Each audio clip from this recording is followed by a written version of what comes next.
I hang out at that crazy house that Tony owns. And the thing should be a reality show, but I'm finding that when I try and do them, they are better than me doing them, right? Tony is the most interesting rich guy I ever met. He wants to be one of the guys. He dresses like an Italian pimp. He's got a reverse mustache that's like empty in the middle. I don't want to call it a reverse Hitler mustache because he's not a Hitlerian guy. He's a really nice guy, right? Always welcomes me over. John, come over. Welcomes me, includes me.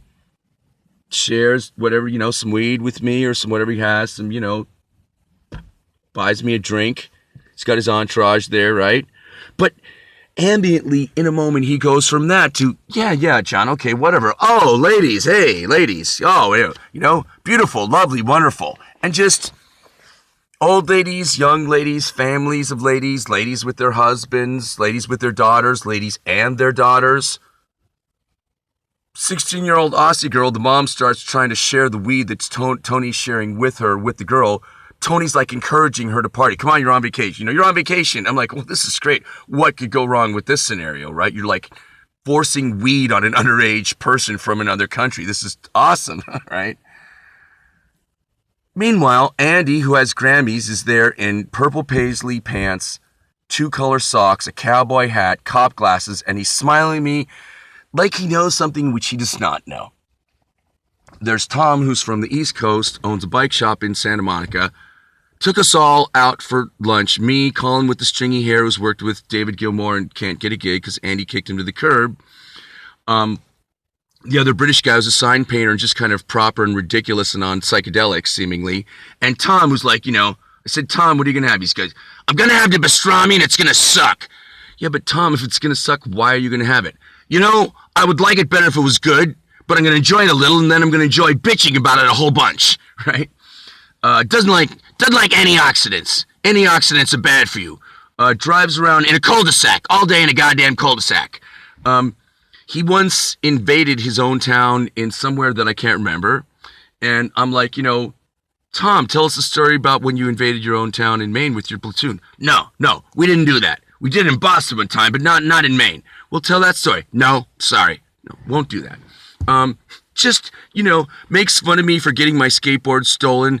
Has a bet with me that I can't keep it a year. $20 bet.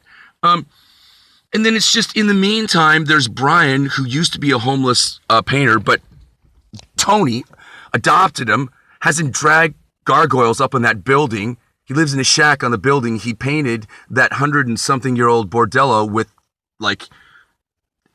it's the Bordello de Alexandra, and he painted Alexandra on dragons and shit. Because, that's normal, right?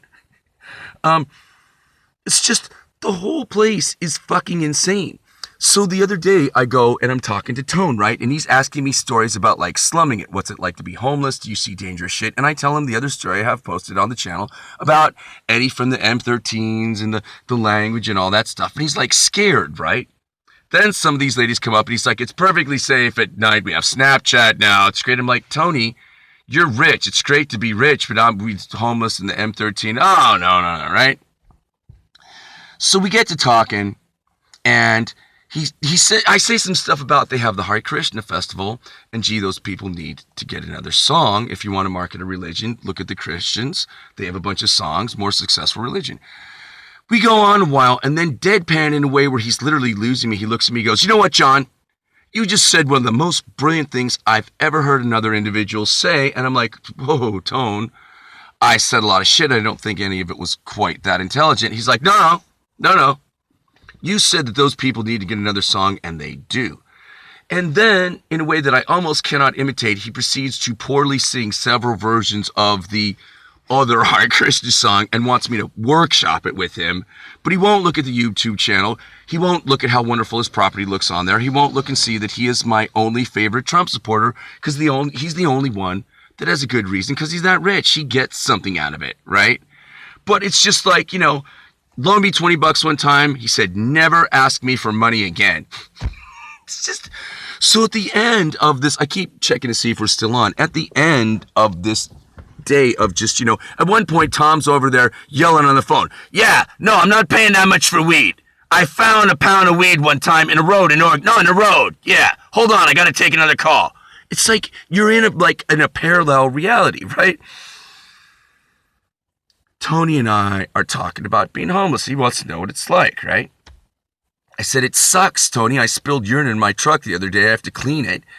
I have on several occasions drank urine. He goes, you what? No, you didn't really. You have like this melodic voice. You didn't really. Did you really? Yes. Why? Why would you do that? Because you pee in it, you think it's, kombucha, and then you drink it. And he's like, he starts doing this little kid like, oh, like this, like, oh, right? And I'm like, what the fuck did you think, right? And he goes, oh, God. He goes, what does pee taste like? A beer? And I'm like, no, Tony, it doesn't taste like a beer. It tastes like an ammonia beer. And he goes, oh, an ammonia beer. Oh, he's just like, dude, he's like a little